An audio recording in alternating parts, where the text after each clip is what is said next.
Hey guys, it's Tiny Tom Logan and back with another Rush Kit video for you, and today we're going to be taking a look at the XFX R9 380. It's got 4GB of GDDR5 and the core is running at 990 MHz. Now you may be thinking to yourself, why am I looking at a 380? Well, let's face it, since the Fury launch, pretty much everything has been focused at that, but not everyone has got the budget or enough kidneys to be able to buy themselves a Fury.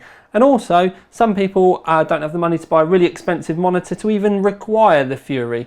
So when the XFX card comes in, which is pretty much perfect for a 1080p monitor, you've obviously got the 4GB of VRAM as well, if you like to push the settings on your games that little bit more.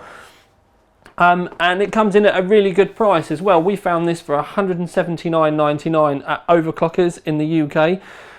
I actually really like something on this, and I'm wondering whether you guys have noticed it yet.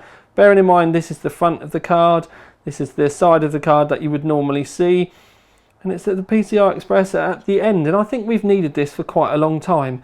If you think about it though, if you've got a really tight case that your graphics card will normally stand up in, having the PCI Express cables coming out the top is going to cause problems, so that can be good for the side. Even an ITX rig, it can help keep them nice and tidy. Something else you might not have thought about though is the fact that if you were to run this with a riser card for whatever reason that you did, so rather than it looking like that in your system, it was flipped round, the cables coming out, again, could make a nice feature if this was in your window or something like that.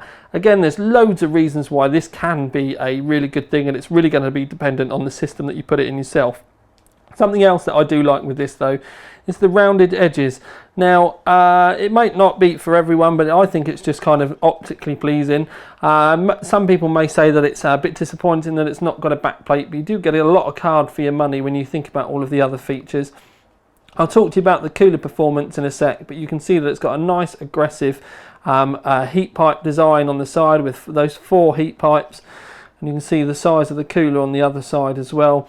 This cooler is plastic, but it doesn't feel overly cheap because of the weight and the amount of material that we've got in the rest of the cooler. It is kind of nice, and also when these are going, they do you can see through, and it does look kind of cool. When we come around to the back, we've got a full-size DisplayPort, HDMI, and 2 DVIs, depending on what your monitor configuration is going to be, and it is just a normal 2-slot cooler. Beyond that, I think it's time that we get it in the rig. So here's a quick look at the card in the system, just so that you can see what I was talking about with the cables. I think they do actually look quite nice there in the system, and it is a nice, refreshing sight to see them at the end. I think we've really been waiting for this to happen for quite a long time, rather than having them at the side. One thing to point out with something like this though is this could actually be better if you've got a really tight case. We've had cases in the past, like the Corsair 250D, that have had issues with PCI Express connectors on the outside, so this could be good for quite a low profile case. Could also be extra handy if you were thinking about using a PCI Express riser and having the card on its side or something like that, because the cabling would be much cleaner rather than big loops coming out of the top. When we look into the performance of it in the system though, you can see that it's got a default clock of 990 MHz. But one of the things I did want to show you, with GPU-Z, you can set a minimum and a maximum recording. So the minimum temperature, you know, at idle, after about half an hour of it just sitting still, the GPU temperature was at 24 degrees with a 30% fan speed.